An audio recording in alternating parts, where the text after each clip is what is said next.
Okay, over the last few years, the American Rose Society's webinars have evolved with the ultimate goal of being the primary source of online rose education without the cost of traveling to a seminar location for those with an interest in roses. As the number of American Rose Society webinars and attendees increased, various issues arose that we at American Rose Society have resolved. Some attendees had various issues attempting to join a webinar, various issues while attending a webinar. Some American Rose Society members paid to join a webinar, even though there are no fees for them to attend. Those planning to attend American Rose Society webinar away from their home or in another country, territory, or whatever, do not know what time at their location the American Rose Society webinar started. The resolutions to the issues included a webinar applications have minimum system requirements. American Rose Society has a link from GoTo webinars for attendees to use to ensure the device they're using to attend webinar meets the requirements. A code for American Rose Society members to use when registering to attend a fee webinar has been developed. A time zone application with Shreveport, Louisiana, home of the American Rose Center, that originates the webinars as the default location is available to determine what time at one's location the American Rose Society webinar starts. So where can you find these solutions? Well, the most of the resolutions are found within the email ARS webinar announcements are sent. So after viewing the topic and information about speakers of a webinar, scroll down the email, and if there's a discount for ARS members attending a fee webinar, there is a code to enter so that you will not have to pay. And then also, if you're attending the webinar from another state, county, city, another part of the world, there's a link called World Time Buddy that you can use to find what time it starts. So you would enter the city, state, or country where you are attending, then go to the calendar, select a date of the webinar, then the central time the webinar is scheduled to start. You will then be shown the webinar start time where you're going to be watching from. So after registering to attend the American Rose Society webinar, an email will be received for joining the webinar. Prior to attending the webinar, check to ensure the device you will use to attend the webinar meets the GoToWebinar minimum system requirements by clicking on the highlighted click system requirements. Hopefully any changes you need to make will be minimal. Note, all webinar applications have minimum requirements for non-issue attendance and do not support older technology or applications. So the bottom line, before registering to attend our webinar, please scroll through and read the entirety of the ARS webinar announcement and then join the webinar. So when you get the join webinar email, you can check and make sure your system meets the minimum requirements. And hopefully you'll have trouble-free webinar attendance. So hello, everybody, and welcome. We are honored to have you joining us today. My name is Gary Chin. I have the pleasure of being today's announcer and one of the facilitators. Now, have you been to an art and craft store or a rose show that have beautiful dry rose arrangements and wish you can make your own? Well, today, Rita Gindt-Marvig will provide us instructions for the steps needed to produce an arrangement with dry roses. Now on to President Summers, who will tell us about Rita. Thank you, Gary, and welcome, Rita. Rita actually is in my own rose district, and the whole idea of having Rita share her expertise with us really came up after our district event last year, where her dried arrangements were just amazing. And I just knew I needed to learn more about this, and I knew that other people would like to as well. So let's talk a little bit about Rita. She's an active member in multiple plant societies, and has been growing plants and gardening since she was 5. She's a judge for the American Rose Society, also a judge for the American Hostas Society, and a student judge for the North American Lily Society. And she has spent years exhibiting and judging horticulture and arrangements for these societies and others at state fairs, county fairs, and other plant shows. First learning rose arranging as a member of the Twin Cities Rose Club in Minnesota, she continues to refine her designing skills with the North Central District with wonderful mentors and workshops. And she really does an incredible job. And I'm so glad that she's here today and that she can share everything she's learned about drying these roses and the amazing things she does with them. So Rita, I'll turn it over to you. Thank you, Diane, and thank you everyone for attending. Welcome to my my talk. I'll press a couple more buttons here. Unfortunately, those are not all my roses. I wish I wish I could dry all of them.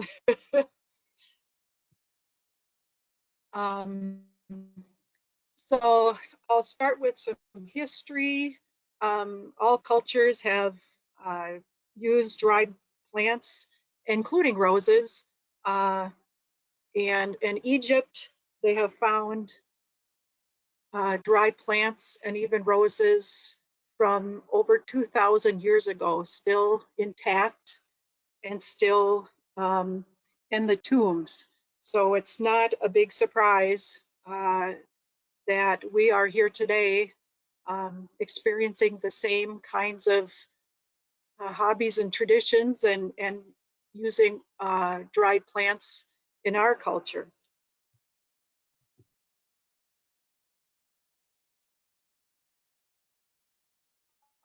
Also use dried. The Greeks and Romans dried plants to and to decorate for celebrations and to honor warriors. In Europe in the Middle Ages, herbs were grown at churches and they were dried there, used for funerals and other celebrations.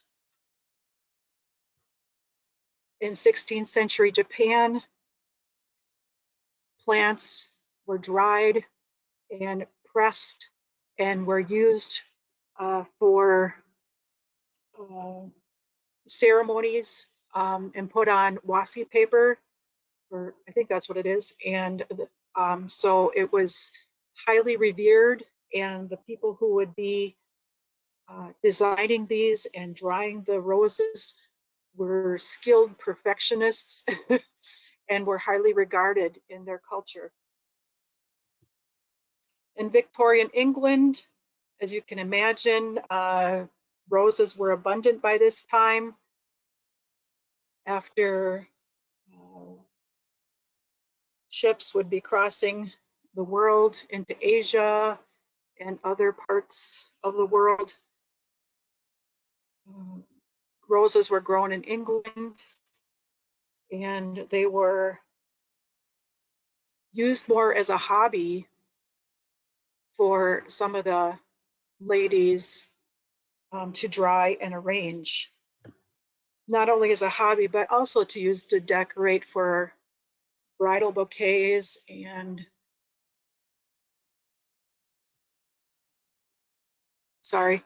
bridal bouquets and funerals and other decorations in the home.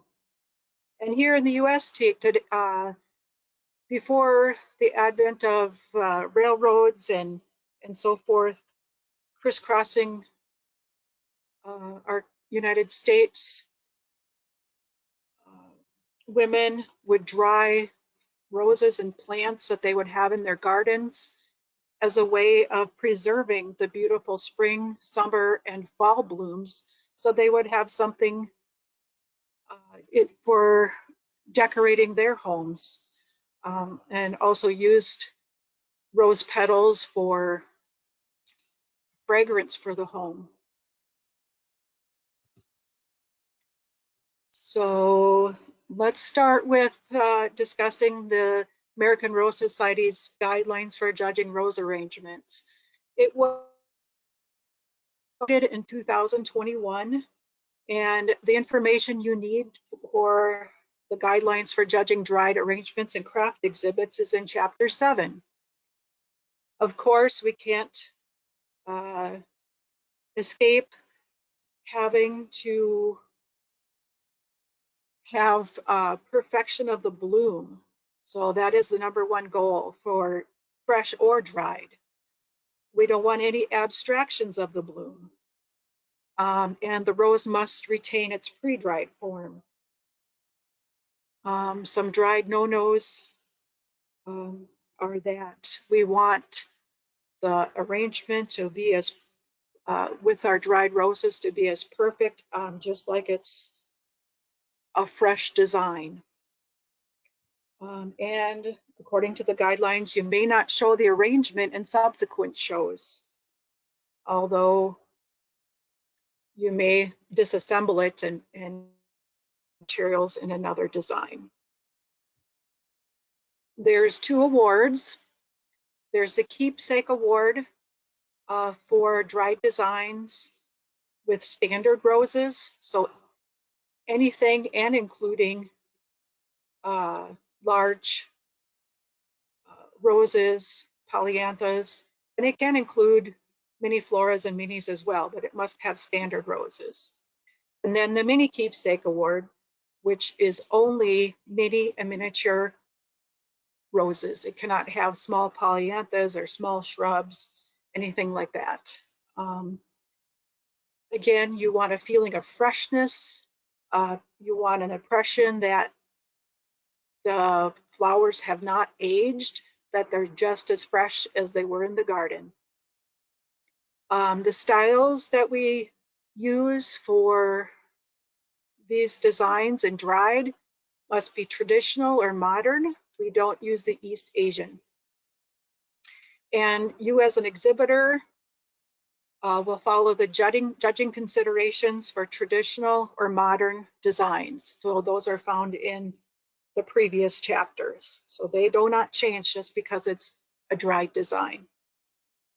The roses must dominate the design features. And of course, you can have other materials that support and help with the rhythm and the balance and so forth. Miniature dried arrangements with mini and mini flora roses must be within the 12-inch limit. That is 12 inches in width, depth, and height. The standard ones, you need to follow your show schedule. Usually that's 24 inches in width, and sometimes it's less than 24 inches in depth. But again, follow that show schedule. That's the rule of the show. Rosecraft and miniature Rosecraft designs take into account a design, but it's not in a necessarily standard or what we would call a vase or container. It uses a craft item like a wreath, ornament, picture frame, candle holder, a box, picture, wood, spoon or utensil, cheese board, just about anything you can think of. And it's an item to decorate a table, a bookcase, a wall, a door, and other spaces. Again, we want perfection of the dried blooms with the quality dried plant material, and you're going to use the craft item and your dried materials to interpret the theme. Again, exhibit space is usually limited to 12 inches in any direction with diameter and height. But again, check your show schedule, and you can only use dried mini and mini flora for mini Rosecraft awards. The standard Rosecraft, you can use any rose classification roses. So to get down to the nitty gritty here, There's some options to dry your roses and your other plant materials. Sand, borax with sand or cornmeal, or freeze drying. I have not tried these. It just seems like it maybe won't give you the product that you want after it's dried. Glycerin, it will preserve the roses, but they're not dried. So I believe it really is the guidelines. Also with glycerin, the stems may turn gray, and the glycerin isn't taken up into some of the newer parts of the plant. So like a bud, new stems, something like that. And I don't think the color is going to be as good after you preserve them in glycerin as if you would other methods. And then we have a press. Let's see, I can't remember if I have a new slide on this. We're going to go back. Sorry about that. You can use newspaper, catalogs, you know, if you had a Sears catalog, telephone books, which are becoming harder to find. And they do make presses that you can buy in the craft stores. You might find one at a garage sale or something, where it's got two sides and you open it up. It should have some cushy material in there. And then you put your roses or your other materials on the press, and then you put the other side on top and clip it together or tie it together or rubber band it together and leave it there for, and when you open it up, your roses or other flowers will be pressed, but they will be relatively flat. You've probably done something like this in school, where you did that. Maybe you had to collect leaves or something for biology class. We did that when I was in biology, and press them between the newspapers, and then they're theirs for your collection for your project. But like I said, they're flat. The colors might not be right. It's difficult to get that cover on top and have everything exactly placed, or placed exactly the way you had it. So you might have some blooms that have moved, etc. I have used a press. I have used some small polyantha roses that are relatively flat already, and the colors actually did stay pretty good. But again, they're flat. Sometimes you can use those flat roses maybe as a background or a filler kind of a flower, but impact as if they were 3D. On to the next slide. And then there's air drying. So what I usually do is I have a wire hanger and some clothespins, and I cut my stem and I pin it onto the wire hanger, place out of the way for my cats to disrupt it, and just let it air dry, and it might take a week. And here's some examples. The roses on the left are climbing 4th of July. The leftmost one is air dried. The second from the left is what I did in silica, which is the thing I'll be talking about next. And then that larger rose on the left, that is Double Delight, and that was dried in silica, which again is in the next section. But then the rightmost rose is air dried. So you can see the vast difference in the form, the shape, the color, the textures. The two on the, you know, it's a rose, but it's not something that the judges would say, ooh, look at that rose. And then there's silica. this commercially in the big box craft stores. You can get it on Amazon or other companies online. I go to my local Michael's because it's cheaper. Sometimes they have a 40% off coupon. The prices really have come up in the last 4 to 5 years. I have between 75 and 100 pounds of this stuff in my home, and I store it in large, thick coolers. And I dig out what I need, or I get a box out when I need it. I store it in a cool area. But if we don't have the air conditioning on or something like that, then it is subject to getting humid. So it's considered the best medium to retain more realistic color of flowers and foliage. It's used by professionals and considered to be non-toxic. They're actually color changing crystals. They start out blue, and so when you purchase them, they're blue. As they absorb moisture, then they become pink. They're rechargeable. You can put them in the oven at a very low temperature for a couple hours, and then it will recharge and turn blue again. It's the same as the silica packs that you find in your shoes or purses or other packaging for products in the stores. But this silica is more like a sand or a really fine crushed gravel almost.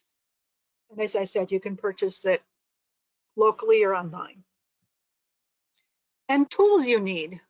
Of course, you need your shears to cut your materials. You need some containers. You need a small, soft paintbrush or cosmetic brush, a toothpick or tweezers, or needle nose pliers, spoons, some cups, maybe a funnel. And if you're sensitive to the silica or the dust, or just if you prefer, you will need some mask and gloves while you're working with the silica. And here's some containers I have. This doesn't show my styrofoam coolers that I have that I used to store them. Most of these containers I use to actually dry the roses. And you can get these containers. They might be just things you have at home. Go to the thrift shop, buy new, whatever your heart desires. And you'll need a variety of sizes. Obviously, the larger the roses, the bigger box you need. That red striped Christmas container there, that's probably about 2.5 to 3 inches tall, and it works really well for delicate miniatures. And of course, the bigger the boxes, the larger roses that I'll put in. And here's some tools. I got a little kid's shovel. Somebody gave me that larger scoop thing, which is good if I have to move more silica into a container. And then that round bowl there, I've got it kind of set to put some roses in. So choosing your roses, you're going to want to think about the class. If you've got miniature miniflora, obviously you're going to be going out and selecting some miniature miniflora roses and blooms that you have. Think about if they're singles or doubles. What do you need in your design? When are you going to cut your roses? Well, if you've done designs with fresh material, that's when you'll cut them. But one exception is don't go out really early in the morning and cut when there's dew or maybe it rained the night before.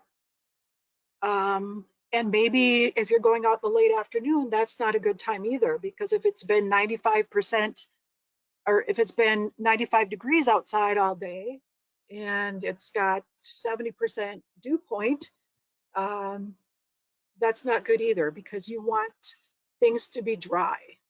and you'll be surprised at how much moisture can be on those roses and the foliage. Consider the stage of bloom. You want to make sure that they're not overly mature. They may even shatter as you're getting them to your silica or you're trying to bury them. You want some buds. You want some tighter buds. You want some fully open, because if you're doing traditional, you use all of those. The other thing is, it's going to give you, even if you're doing a modern, it's going to help you get more interest in your design. Perfection of the roses. Of course, we're designing perfect roses, or as close to that as we can, so we can have a blue ribbon. And color. Sometimes the color of the blooms, of course, are impacted by sunlight. If you've got double delight and you pick it as a bud, it's not going to have the same reds as if it was fully open and the sun has been out. Sometimes blooms are not quite the same color because of temperature and, again, sunlight. If you're having cloudy, rainy days, the color isn't going to be the same. So you have to think about when you're going to choose your roses and watch the weather, and think about the time of day and plan your strategy. Color considerations. Of course, this is not an exhaustive list. We've got those tan ones, but this is the basic ones that I have today.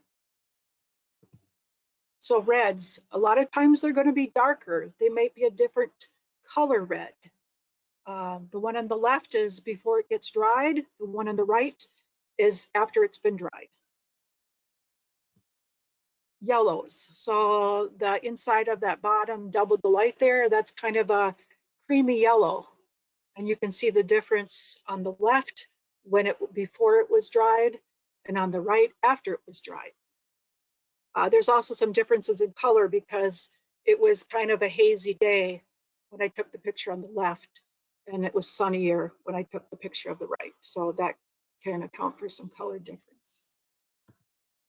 Whites, they can be notoriously difficult. Things change color. I mean, it can be challenging. So on the left, snowdrift, that's before it gets buried in the silica, and then on the right is after. So these actually stayed pretty well. I've had some other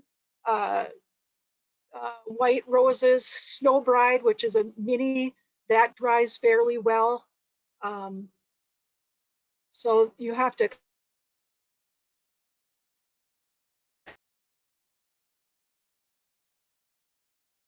something I've noticed too is they tend to stay whiter and more truer and clearer of color if they're stored in silica. Really, you have to keep away from the sunlight, any kind of light. So after, you need to keep them in an opaque box or container, or just keep them in the silica and then pull them out as you're ready to make your arrangement. Pinks. The pink ones, those frilly ones, that's Caldwell pink. Again, left is before drying, and right, the Caldwell pinks are in the center there. One got a little bit darker than the other one. I think one was more mature than the other. And then in the left picture,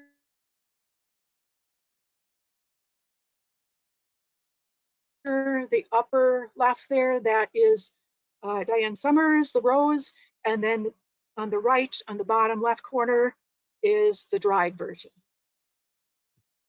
Oranges.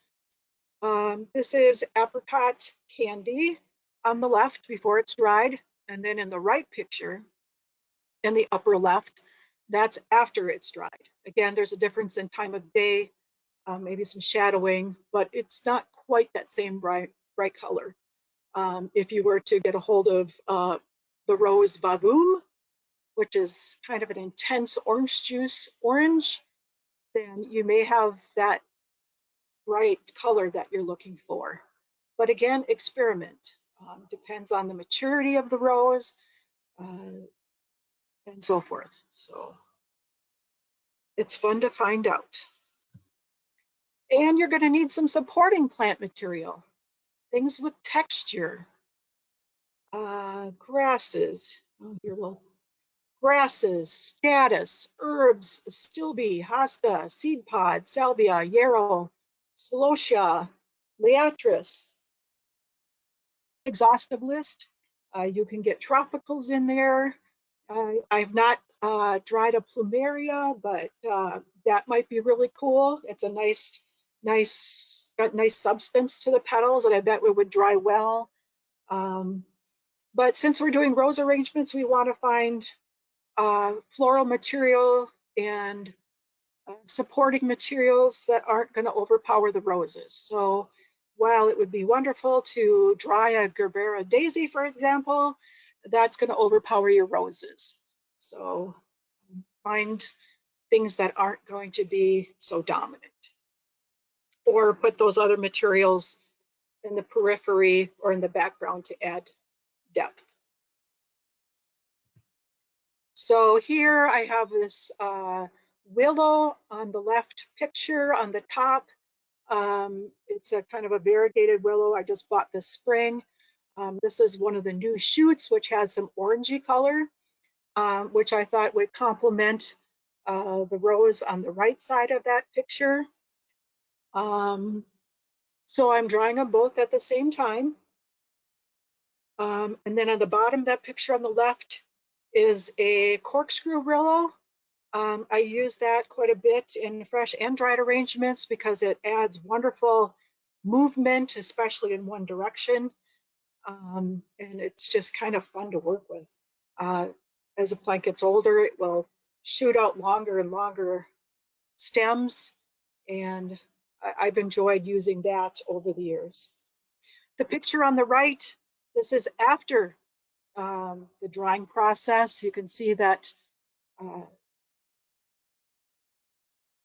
willow that's there.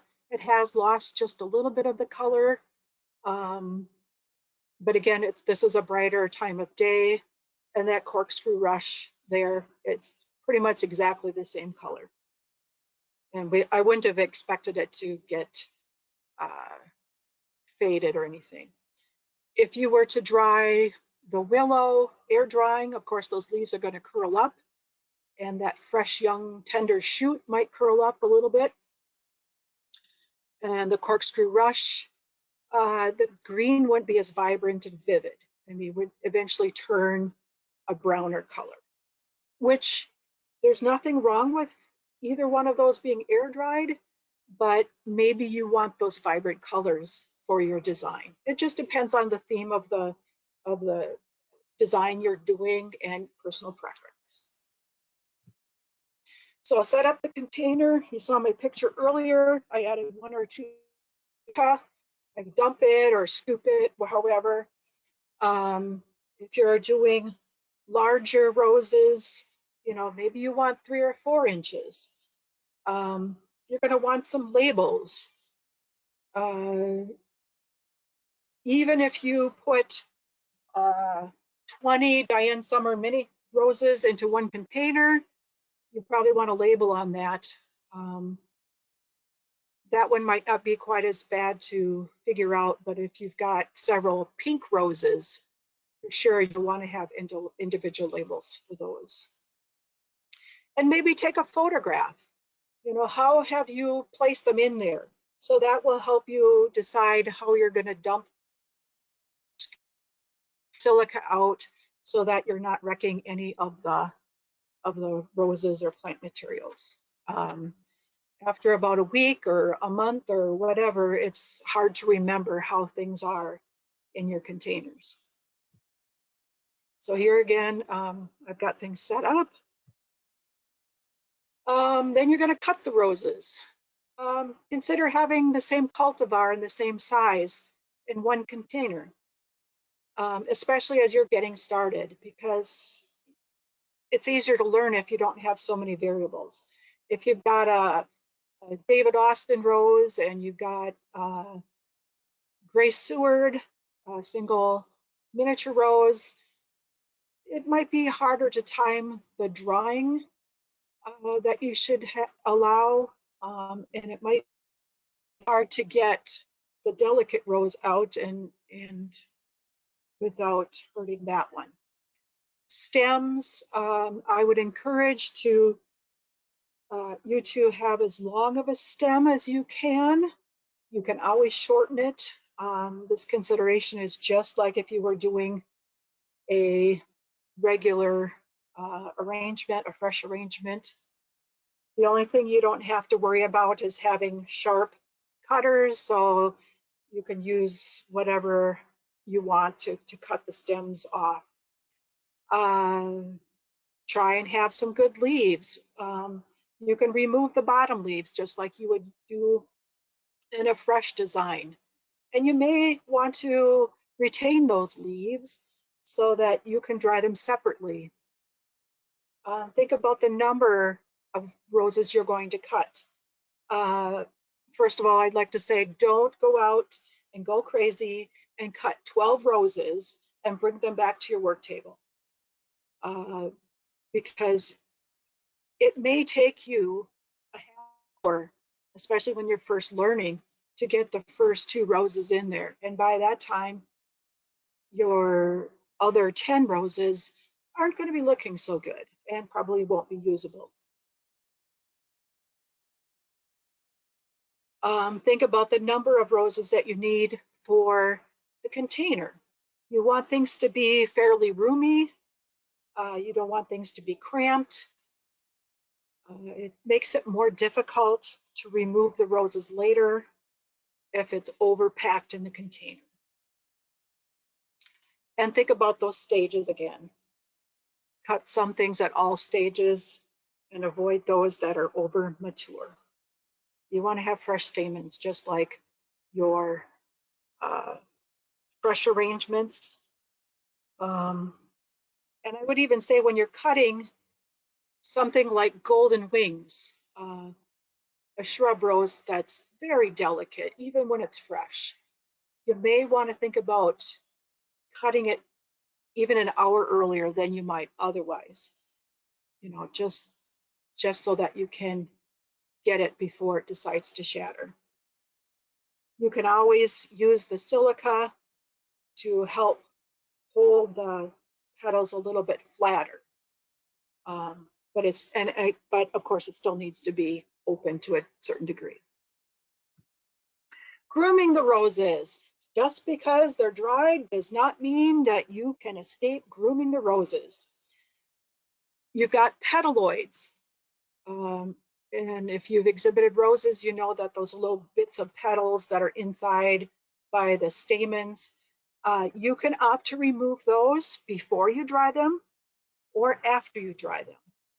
I would just caution, it is easier to remove those petaloids before you dry them. If you are removing them after, it's easy to accidentally bump a petal. It's easy to, if you're using a tweezers to get in there, you can actually bump some stamens. So it's better to do it before, but it's not a rule. You want to make sure your stamens are nice. If a stamen is kind of bent, you maybe want to remove it entirely. And of course, you want your roses to be clean. You don't want wood cotton on there. You don't want dandelion umbrellas on there. You want your foliage to be healthy. If you do have black spots, the black spot is still visible, if not more visible, on the foliage after it's dried. Damage. If you've got a little bit of damage on an outside petal, if it doesn't wreck the symmetry of the bloom, you may need to remove it. And again, if it's dry outside, you've got hot winds, or even if it's been humid but it's dry, you want to have your roses hydrated before you even cut them. So give them a good soaking overnight and then cut them the next day. It's very visible when you have roses which aren't the freshest. After you dry them, they will look like they weren't the freshest. You'll have more creping and your substance of your dried petals isn't the same.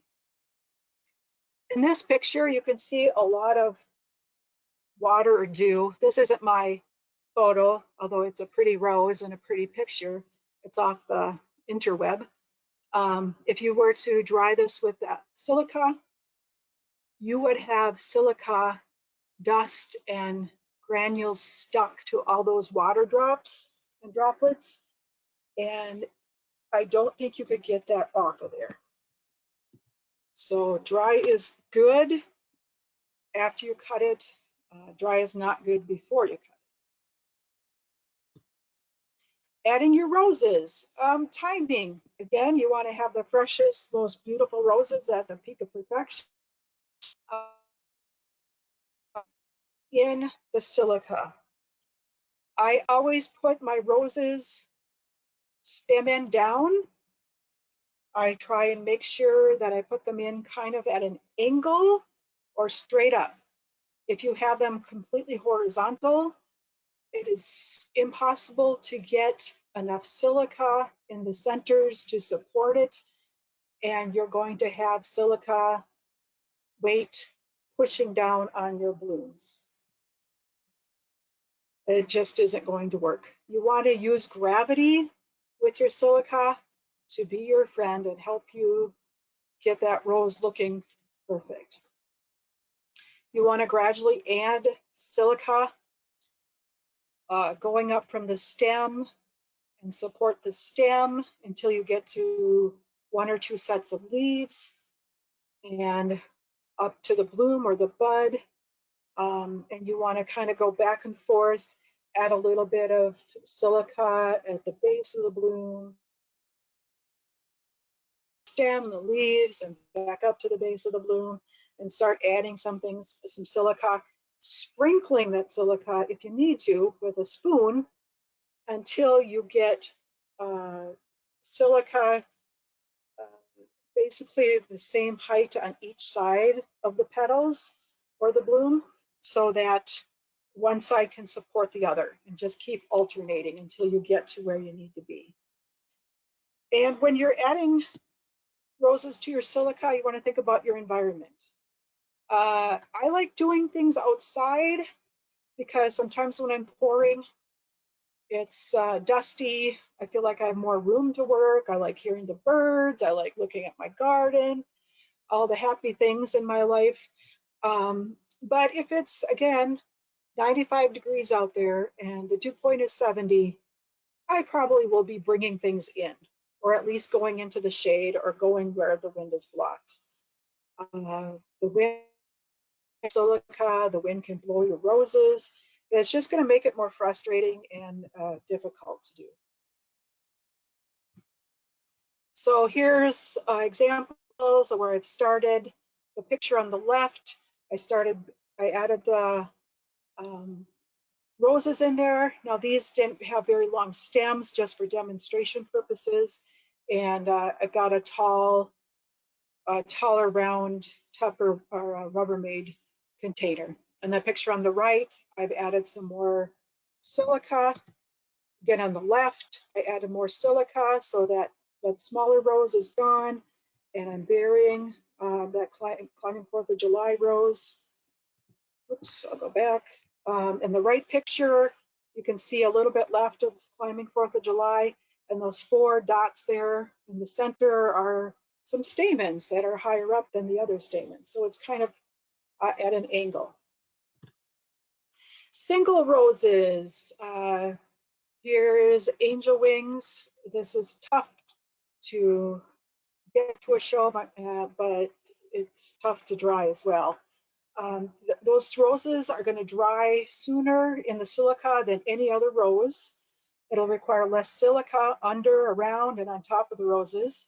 You can dry more roses in the same container as the big full roses, but it may make it more difficult to get them all out intact.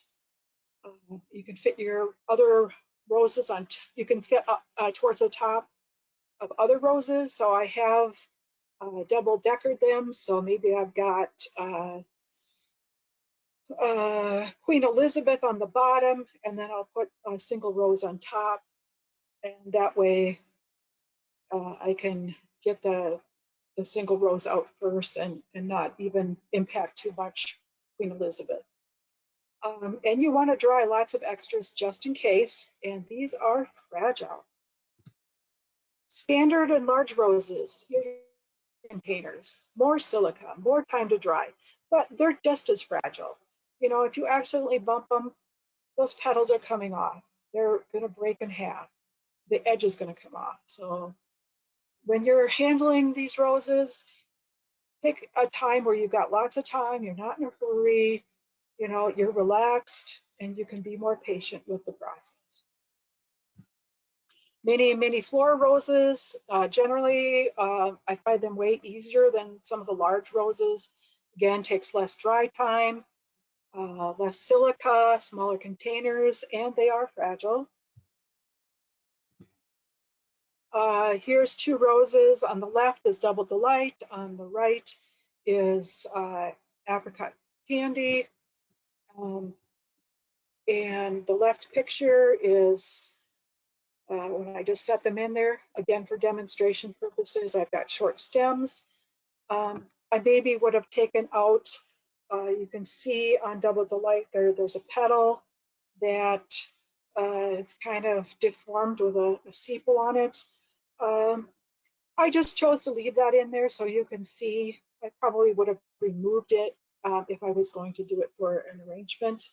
Then the picture on the right side, you can see starting to add more and more. And this rose here, I accidentally spilled some silicone there. It's generally not a problem. You don't have to start over. And from left to right, adding more silica, providing more support. And it's just about done. And here I'll be sprinkling a couple inches anyway, depending on how much room I have in the container. As you get experience doing this, you'll generally know how much room you need for your particular rose and how much room you'll have on top.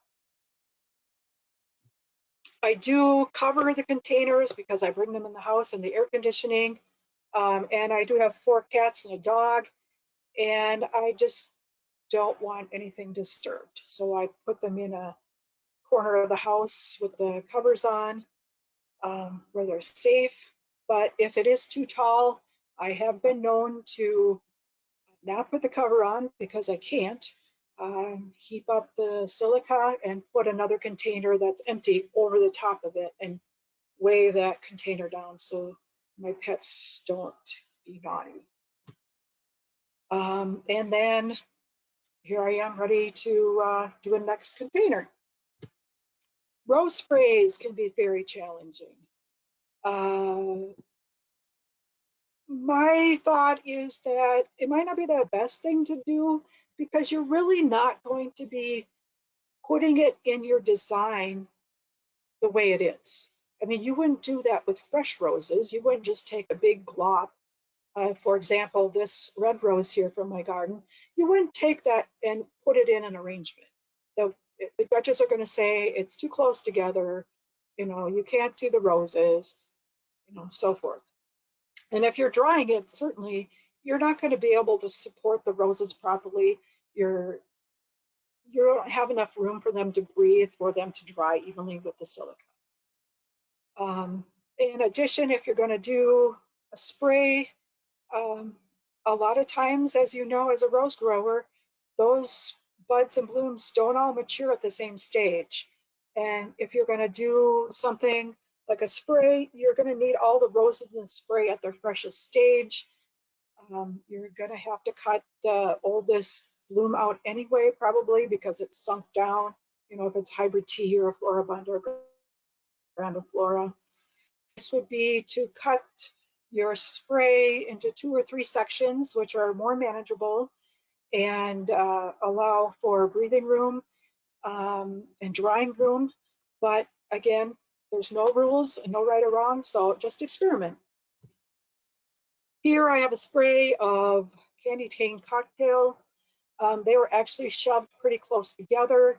I would use the silica to kind of pull those roses apart by the stems. And then this is where I've actually pulled them apart a little bit more and added some silica. So those candy cane cocktail is in the left picture on the right there. So you can see that they dried pretty well. It had, they weren't fully open, so they were at a different stage. And then there's a tighter bud and then a really tight bud at the bottom. And then I can't remember which one that is, but I dried that as it was. And you can see if you're going to add it to a design, maybe it'll work for a modern design, but if it's for traditional, it probably won't, and you'd end up cutting it apart anyway. Here's that red and white striped holiday cookie box or candy box I had toward the beginning. I've got, you can see the difference in the photographs, but on the left, that round single is Chuckles. So it wasn't a very good color when I added it, but I had to have something to add. The smaller ones are upper left again is Diane Summers, and the upper pink frilly one is Pink Caldwell. I remember what the orangey color one was. Yeah, I kind of got these out quickly. And I didn't follow my own advice and write them down. I do have them in my, actually I have it in my notes that I couldn't see. So, so on the left is how they were as I was putting the silica. On the right is how they are as dried. Pour Chuckles, I kind of poured too quickly and I didn't remember exactly where that was. So it came out kind of fast and landed, and some of the petals came off. Otherwise, the other ones looked pretty good. So I would certainly use those. But you can see how more delicate Caldwell Pink is, and obviously Chuckles, the single floribunda, and then the orangish one down there at the bottom corner, that dried pretty well. That's a reliable rose for me. If I were going to dry Pink Caldwell for a design, I'd be really careful with that one. Even just handling it, you know, taking it out of the storage box or whatever to get it in the design. And I probably wouldn't handle it by my fingers to poke it in. The Oasis, I probably would use the tweezers, unless I have an overabundance of them. Here's some other things. The left one, again, Double Delight and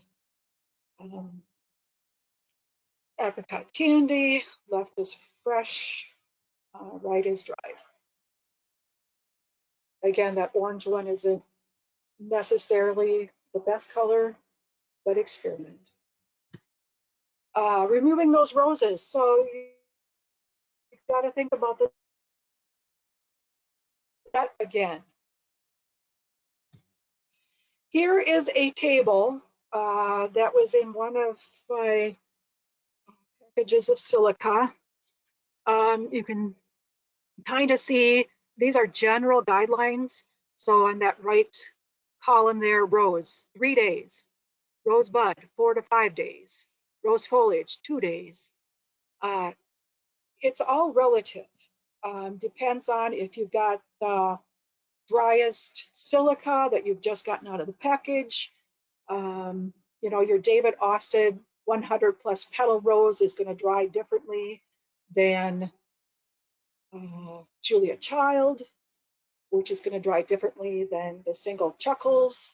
So this is just general guidelines. And then there's drying times for other things, daffodil,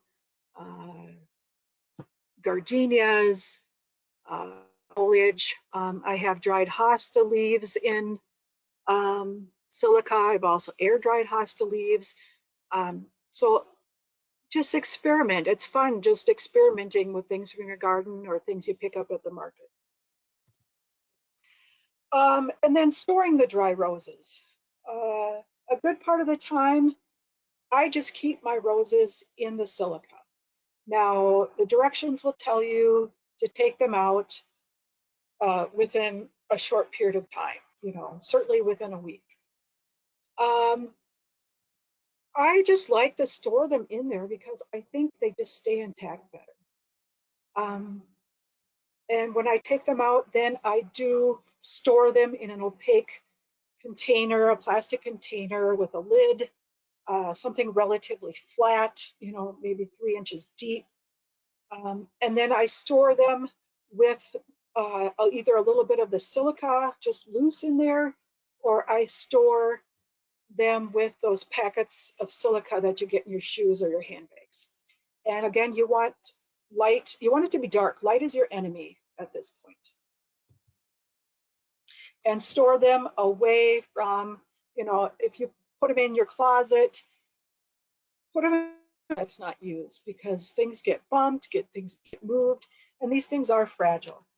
You can put like tissues or Kleenex around them, paper towels on the bottom, whatever you think it's going to help you to kind of keep them intact. So this was supposed to be a video of how I'm dumping out the silica so that I can get the roses out. So basically, and I can't for some reason have the video show, but I've got the bowl and I'm just dumping. I have an idea where they are in the bowl. And I start first see something, and then I'll slow down and not pour so fast. And then you can see something coming out, and then you can see it's maybe halfway out. And I wait till it to get to the edge there a little bit, and then I try and safely go in there with my fingers, grab the stem, and pull it out, and I'll set it to the side on a flat surface. If you start pulling things out too soon, especially if they're singles, you're going to pull that stem and those petals are going to stay in that silica. Alternately, you can scoop some silica away until you can start seeing things. This is where it might come in handy for having a picture of what you put in there to begin with, but I generally have not had good luck with going in there and digging stuff out. Maybe on the edges where I know there isn't anything, and then so the container isn't too heavy to pour. So how large of a container you use is going to impact how heavy that container is once you've got the silica in there. And it's going to be more difficult to manage. If you've got something that holds 4 gallons as a container, that's going to be really difficult. A container that's 1 or 2 gallons at most is probably what you're going to be able to handle, especially if you've got health issues or back problems or something like that. Plus, the more silica you have to dump through, then you got to have a container dump it in, and the more likely you are to wreck one of your precious dry roses. And again, this was another video. In this part of it, I was showing that I was dumping the stem end first and not the bloom end, so that it will kind of pull away from the silica. If you report the other way, where the petals are closer to the edge, silica will kind of come suddenly, and it's just going to wreck the petals. So experiment with that too. I'm sorry about the not having the video. I need to play around with that some more and learn how to do that.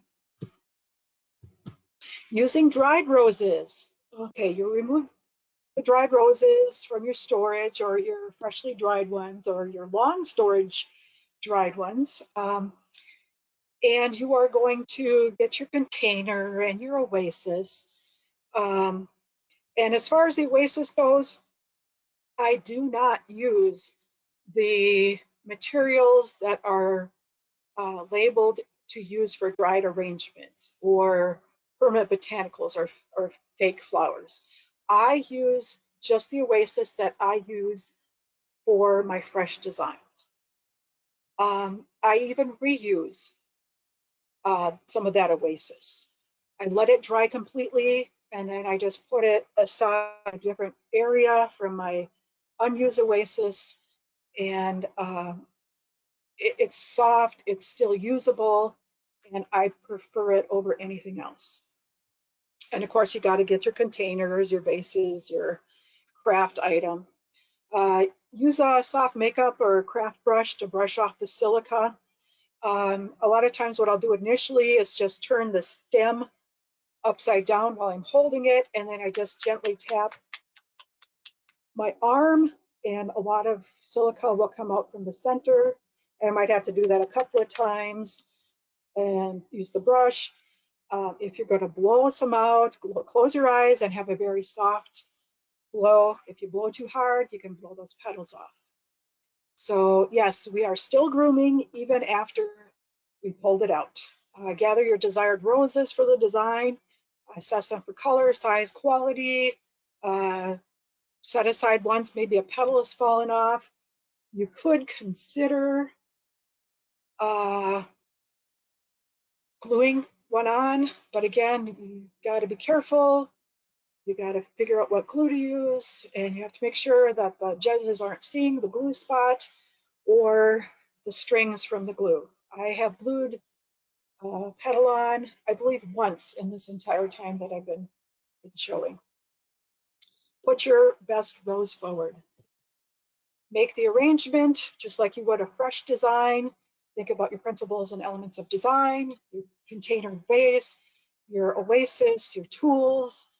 You need little snips. The stems are brittle, you can just break them off. Same thing with the leaves portions, you can just pull them off. Think about your environment. Again, you don't want humid. I would put in your line and your filler materials first, and then the fragile roses later. You will want to use a tweezers to hold that stem if need be. Think about doing it at a time where you are relaxed and calm, you've had enough to eat, you're hydrated, you're not shaky, you're not distracted, because I've had it happen where I'm putting that final rose in there and one of my kids comes up or the dog barks and I look up suddenly and I have smashed it and I have to go find another bloom, and it's hard to find the perfect one that I was going to put there. Adding thin stems, you can hold them by the stem end versus up where the bloom is so that you aren't breaking it. You got more power down there at the end. You can poke a hole in the Oasis. I've done this multiple times if it's a thin grass or a thin stem. And use your tweezers to put it, poke a hole with a toothpick and shove it in with the tweezers or a needle nose plier or something like that. Adding fragile blooms, be very careful. And then you've got to transport your design. I opt to make my designs, I wish it was earlier before a show, but I might make them a week before, and then I have to transport them. So again, think about the humidity. You want to transport them in a secure box or container, maybe a plastic container with tissues around it. And many times I have taken back roads with my dried and fresh arrangements because I make them ahead of time, and it disrupts the you don't want to end up with spilt containers and drop petals and a mess. So I transport them, driving carefully, and then I make the last minute adjustments at the show. Let's see here. Oh, I would like to say something else about the Oasis. I thought I had a slide in here, but I guess I missed that. So that Oasis, So whether you use fresh green Oasis or you've used it already and it's got some holes in it, let it, it's got to be dry. Otherwise your stems are going to absorb the moisture and wilt. So your dry Oasis, you can leave it out in the sunlight or just out with lamps in your room, and it will start to turn kind of a pleasing brown color, or greenish brown. The longer you leave it out in the light or the sunlight, the darker brown it gets, and then actually it kind of gets to be a icky kind of yellowy brown, mustardy brown. But maybe that's a color you want for your arrangement. I find if I'm doing some of these arrangements and the theme says that you're doing something ancient, I like having that brownish color back there. My Oasis doesn't stand out. I don't have to put as much filler in there. It's a personal preference. So just play around with that too. Okay, so cleaning and storing. When you're dumping silica, you want to kind of do it slow and carefully so you don't lose so much dust. It will get dusty, and that's why I don't like to do it in my house.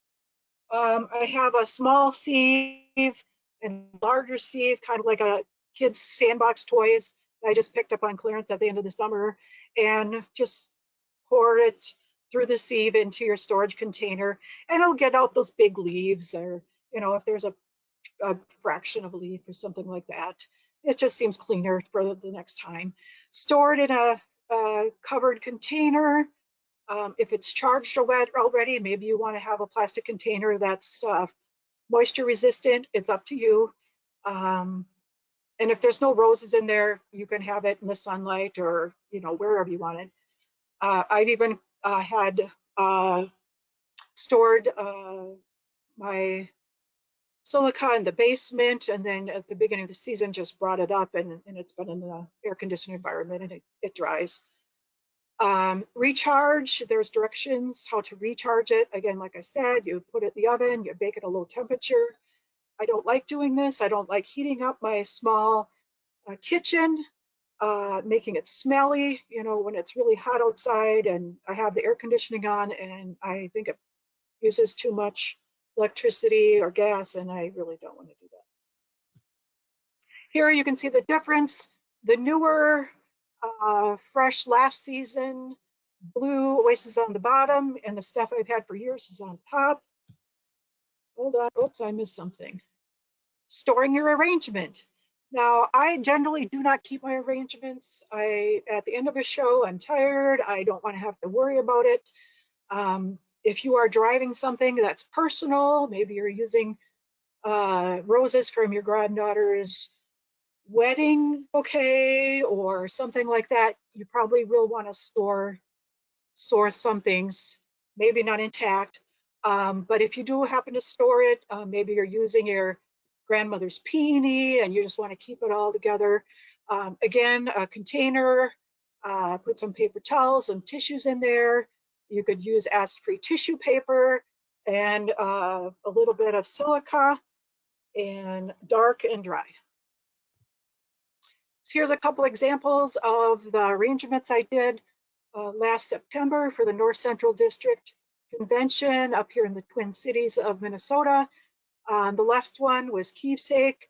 The roses are Diane Summers. You can see how I have a couple of things tucked in the back. And the whiter roses are Snow Bride, which I found to be an amazing rose. It's not only floriferous, but it makes for great dried roses. The other materials that are in there, unfortunately, are not from my garden, but I picked something up at big box store Michael's. They had a small box of just various dried materials that I got 75% off. So keep an eye out for things at the end of season. And like I said, the grasses were very difficult to put in there. You have to poke a hole, but it just made for a dainty, delicate arrangement, which I was very pleased with. The one on the right for Rosecraft, it's kind of a cheese board or bread cutting board, which is obviously kitchen. the theme was more from like ancient times, you know, maybe medieval. So I have a hint of a little bit of wheat kind of in. Put a candle in there because obviously there wouldn't be electricity. I think I had another a couple other pieces of wheat, but I don't see them in there. So maybe they fell or something happened by this time that I took the picture. So even though I had a mixture of roses, you know, it met the theme. And it was a lot of fun to do. So you, again, with your oasis, you can carve it up, whatever shape you need. And it should be good to go. I didn't even have a container. It's just cut oasis, and I used some cellophane tape and taped it down. And with the weight of the design, it just stayed there. Thank you for your attention. You've been a lovely audience. I appreciate you listening through my issues. And I hope I provided enough information for you so that you feel confident to get started. We still have some summer left here, or even if you don't have any roses, you could practice getting some roses from the market, other materials, and just have fun. All right. Well, thank you, Rita, for instructing us about how to dry roses and create a beautiful dry arrangement. Your program was well received and very informative. We will now go into a question and answer session and then a discussion session. So go to the question box, enter your question, and I will ask Rita your question.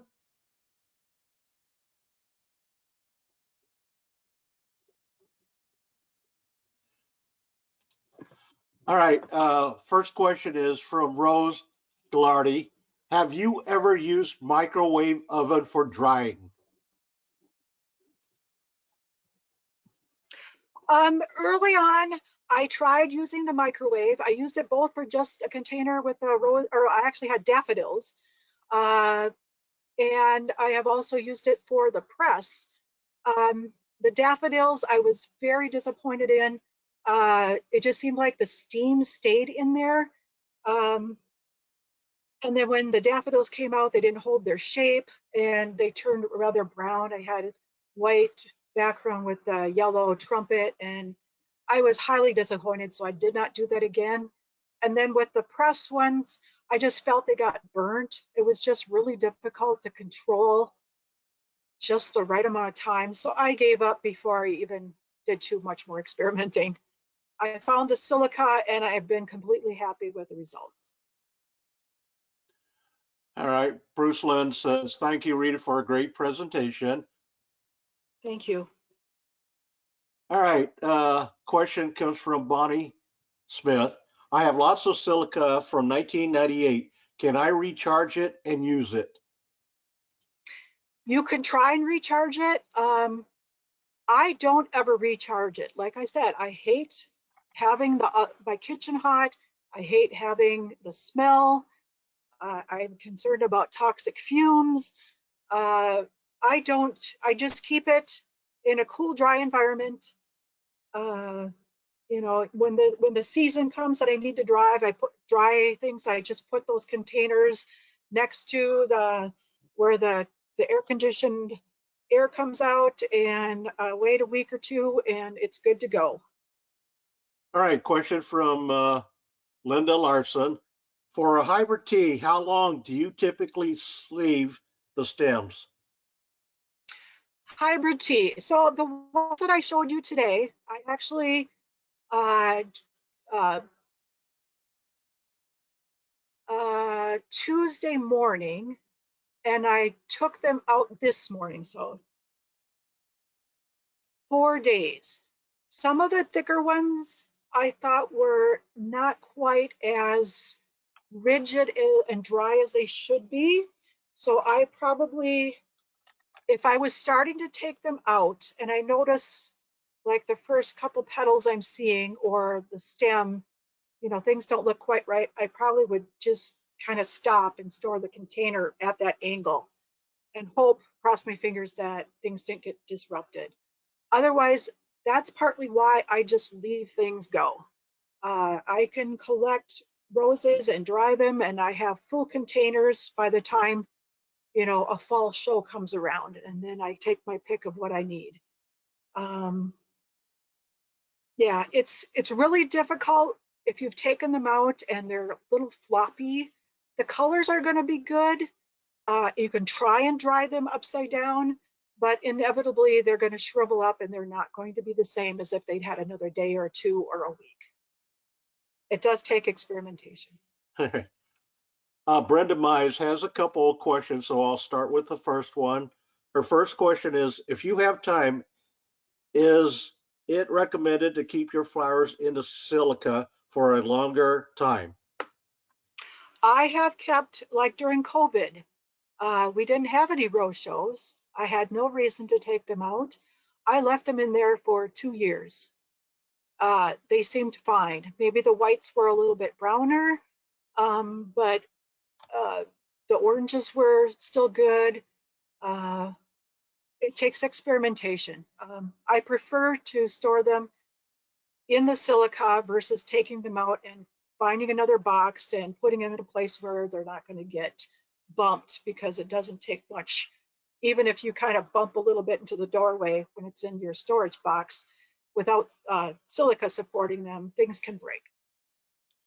All right, Brenda's second question. She was unable to find the drying chart on activaproducts.com. Do you have any suggestions?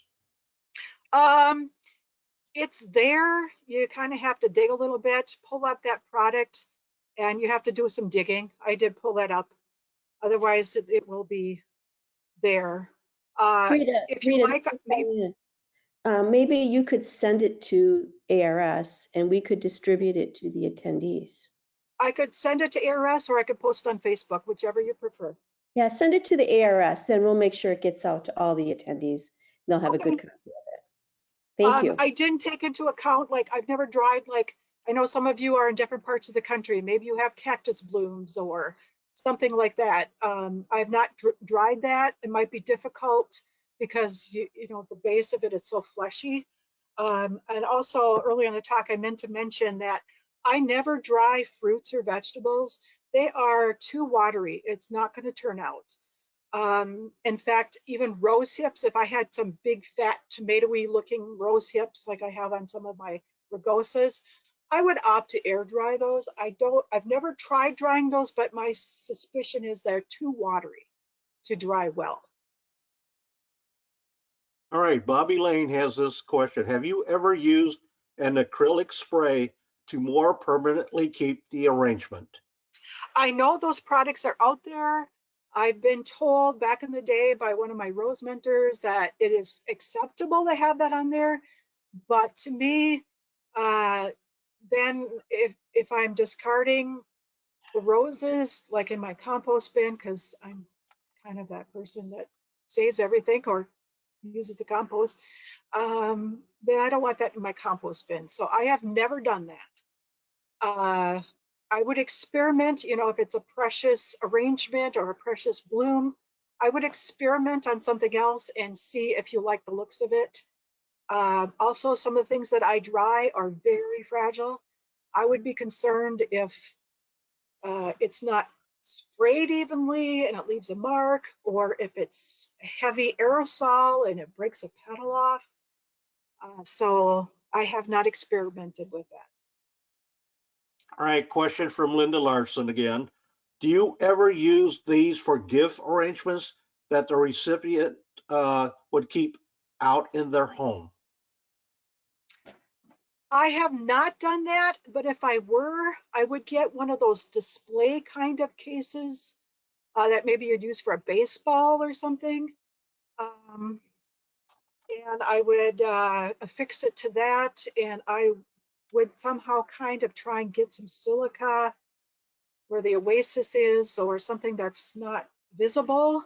And I would encourage them to store it in a cool, dry place away from light, and maybe display it, once a year if it's a remembrance or something like that. It's too hard to keep it out in the everyday and not have spider webs on it or dust or color changes. Yeah, and even if you're going to use it on a box like a gift tag, that's really difficult too.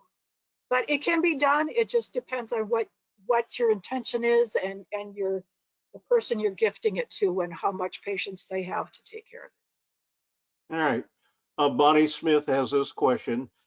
Did you say we could use dried greens from Michael's for a local ARS roadshow entry? I use if it's not a rose, you do not have to have things from your garden. You can pick up dried things from the yard. You could dry your own from your yard. You can pick up dried things at Michael's or Hobby Lobby or whatever your favorite craft store is. Yes, as long as it isn't the rose, it's okay. All right. Karen Mezra would like to know, have you tried drying Joy, the mini rose? And if so, do you have any tips? Hi, Mez. I would make sure that I would have same thing with the other white ones. Just make sure you've got clean silica. I would anticipate Joy would dry divinely.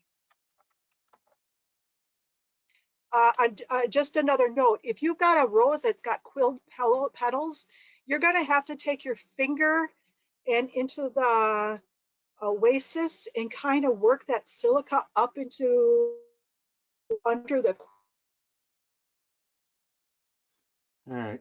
quilled part to make sure that enough support before you add more silica on top. Okay. Brenda Mize has this question. Have you tried and had success at preserving a dried rose in epoxy resin for a paperweight? Good question. Sometimes I get involved in too many hobbies and I go to the big box craft stores and see something new or something wonderful. I have not tried that, and I thought more than once that would be really cool. I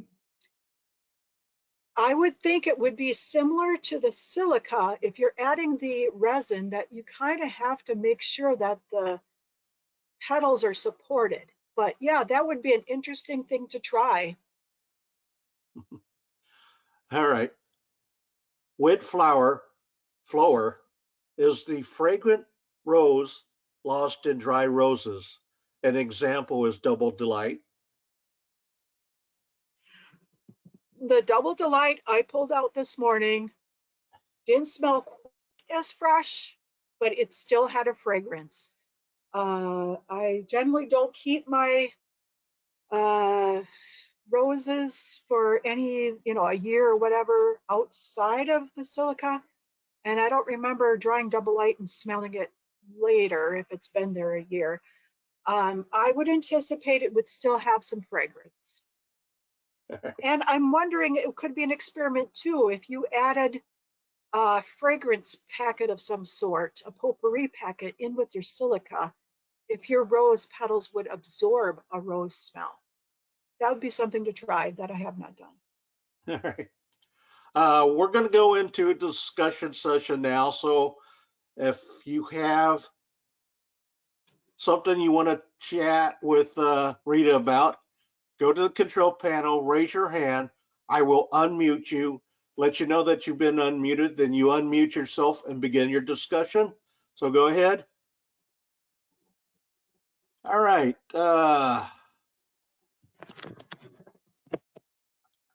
Spring, I see you have your hand up. I've unmuted you. Go ahead. And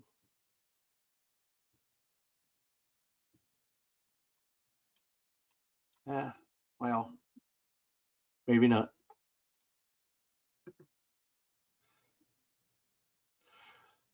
All right, Rose Gallardi, you have your hand up. I've unmuted you. Go ahead, unmute yourself and begin your discussion, please.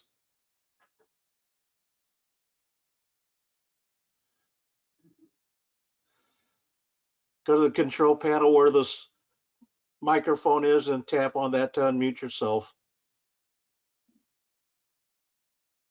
I'm here.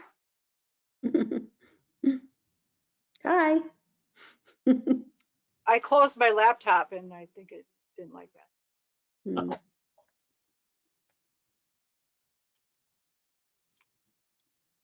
Perhaps Rose doesn't have a question, Gary. Yeah, she had her hand up, so I See that? unmuted Yeah. her. Now, let's see, we can go back here. Well, yeah,